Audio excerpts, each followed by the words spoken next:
En janvier 2016, le célèbre acteur Michel Galabru a rendu son dernier souffle paisiblement dans son sommeil matinal. Quelques mois seulement après la disparition de son épouse bien-aimée, cet homme de 93 ans a quitté ses proches après avoir connu un déclin de sa santé sur les derniers moments. La perte de sa femme avait profondément affecté Michel Galabru. Il ressentait une douleur particulière face à ce vide. Il exprimait d'ailleurs son désarroi en décrivant des moments de désespoir qui s'abattaient sur lui chaque nuit. Pour lui, vivre dans ces conditions était à peine supportable. Michel Galabru avait déjà partagé ses pensées sur la mort en affirmant que le meilleur scénario pour lui était de mourir chez soi pendant son sommeil. Il y croyait en cette douceur de partir paisiblement sans souffrance ni conscience de l'agonie.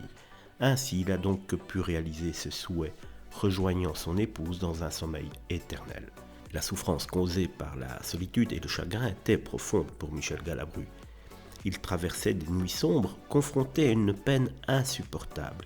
Mais aujourd'hui, nous nous souvenons de lui pour son talent inégalé sur scène et à l'écran, laissant derrière lui une carrière impressionnante qui restera gravée dans les mémoires. Et dans cette carrière, il a évidemment croisé le chemin d'un autre grand artiste qui était Louis de Funès, avec lequel il a joué à de nombreuses reprises. L'acteur avait été également très marqué par la disparition de Louis.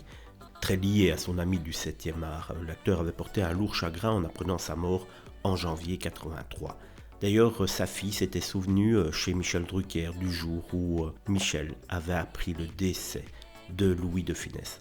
La première fois, dit-elle, que j'ai entendu mon père pleurer, c'est quand on lui a annoncé la mort de Louis de Funès. C'est pour ça que ça m'a marqué. J'étais petite, mais ça m'a marqué, a confié la fille de Michel Galabru, Emmanuelle Galabru, face à Michel Drucker, une confidence qui ne fait que confirmer combien son père était un ami attentif et fidèle, bref, un grand homme, en plus d'être un grand acteur.